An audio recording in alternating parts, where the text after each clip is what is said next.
Hi, I'm Rob Cosman. We are here in Heartland Forest. Actually, the facility is called Heartland Forest. We're actually in Niagara Falls, Ontario, Canada. We are just finishing our 7th week-long workshop. We started this 2 years ago in November of 2016. It's part of our Purple Heart Project, where we bring combat wounded veterans in for a week-long hand tool workshop. We have 6 civilians, 6 to 8 civilians in each class. They come as paying students to help us cover the costs so that we can bring the vets at our expense. And I say our expense, it's a whole lot of people. It's Woodcraft owners, it's the Woodcraft Corporation, it's a lot of other companies that make tools. Lee Nielsen Toolworks donates. The folks that make the Trend Diamond Plate donate. The guys who have the product we use called Honrite donate. Just the list goes on. And numerous individuals who have contributed. And Phil, where are you from? Council Grove, Kansas. Phil is one of our combat wounded vets who's extremely proud of something he's holding in his hand. Oh, yeah. Now I gotta tell a story. I gotta tell a little bit of the story first. He was getting pretty frustrated. We were probably into it 3 days, 4 days. Third day. Third day. Just wasn't coming together. And I watched him and I said, I gave him a few stories of how I've taught other people and it just didn't fit. And then all of a sudden, things gelled and it worked. So let me have this joint for a second. How many have you cut? That's the very first one. First ever dovetail. So you have a close look at that. I've attempted one cut at home and gave up. Now, first question. Second question, I can't keep track. How did you find out about us? How did you find out about our program? Online. I did lots and lots of research on hand woodworking, just because from the other research that I've done that it helps people with PTSD and stuff like that for calming. And I came across your website and through YouTube, and I've just watched over and over and over your stuff on YouTube. And then I came across the Purple Heart program while during the research for that, and just like within 2 days after me seeing that thing, I sent my application off. It was awesome. Tell me a little bit about your military background. It's a little over 16 years in the military, U.S. Army, all over the place. Probably 50% of the states I've went into. Deployed 3 times, Iraq all 3 times, and it was a very worthy cause, I think, when I was there. Helping out all the kids and stuff like that, getting what they deserve was really... What was your job? What did you do? I did a lot of... I'm a 19 kilo, which is an M1A1 Armor Abrams crewman. And what we did we did a lot of patrols. Okay, now, there's a lot of people that have no idea what you just said. I know, but explain it in lay terms. Which part?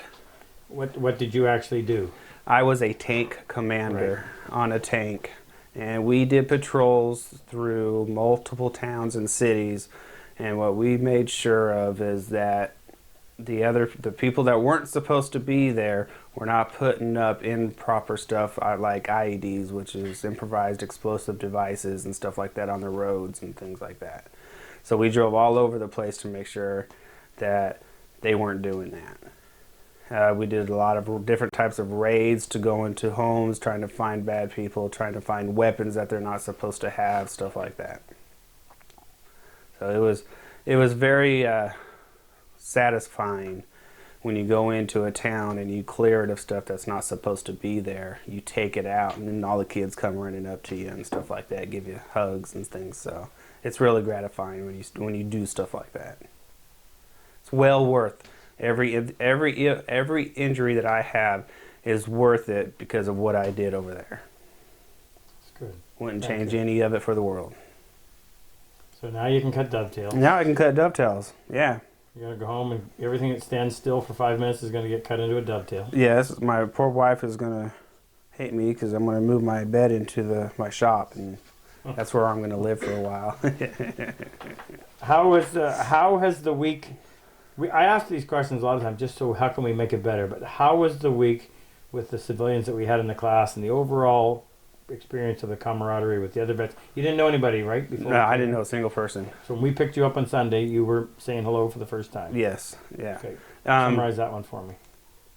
Surprisingly, when you go to events and stuff like that, especially with a soldier who has PTSD and stuff, we're kind of really pushed back into a corner because we're not sure what's going on. We're really nervous because it's all the new people we don't know. We don't have anybody there with us to kind of keep you grounded, say, hey, it's okay, nothing's going to happen. But because there was other military people here in the same situation as myself, it made it that much easier for me to just kind of relax. And then the civilians, they were just awesome. They were just like really come up and talk to you, say hi. You know, they don't ask 1,000 questions like people ask and this and that. And it was just everything kind of jived in together with, you know, it was the equal amount of soldiers to what it was with the civilians. It was really good. Actually, a lot of them this time were veterans themselves. Yes, they were. There was Vietnam and stuff. That was really cool that they came as well. So because it's generational, you know. So they had their problems when they went to their conflicts, and we have ours. Although the conflicts are completely different, the symptoms and stuff are still there. They're still the same. So we can learn from how they adapted and overcame whatever their PTSD was, however extreme it was, and we can also try to incorporate that into what we are doing to help ourselves. So it was good. Last question. Would you please talk to the vets that are sitting at home, dealing with issues that in some cases are life-threatening? Reach out to them and convince them somehow to contact us so that we can possibly offer some help. Yeah, just like every other vet who has PTSD or any type of other problems, we have gone through psychologists and psychiatrists and group talks and all kinds of stuff, and that works for a majority of people. But for those that it does not work for, we were trying to find something that it'll work, and for me, this was great because we were here for 10, 12 hours, and all you're thinking about is the project that you're working on. So what it does is it takes away all the negative thoughts in your mind because there is no other thoughts left in there except what you have to do with your dovetails and everything else that you have to learn.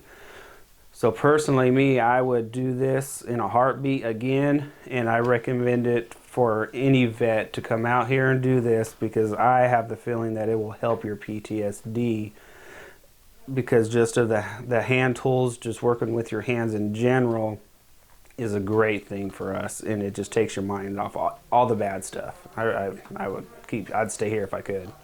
But, you know, I can't stay here because you're leaving as well, but That's hey. Right. Okay, but one more time to go to dinner tonight. How's the food been? Oh my God, it's good. It's really good. It's different. You know, you think, okay, it's just, you know, we're not very far from the States, it's just crossed the line, but the food tastes really good. It tastes different, but it's really good. And if you ever get a cold again, what are you going to take? Oh my God, I'm not taking that stuff. I've already forgot what that stuff is called, but man, that stuff was, whoo. We gave him a special Canadian remedy. Yeah. Phil, thank you for your service. Thank you very much, Thanks Rob. for being here. You've contributed. I've thoroughly enjoyed having you, so we need to stay in touch. I've been here. I've been a pleasure being here, and thank you for what you're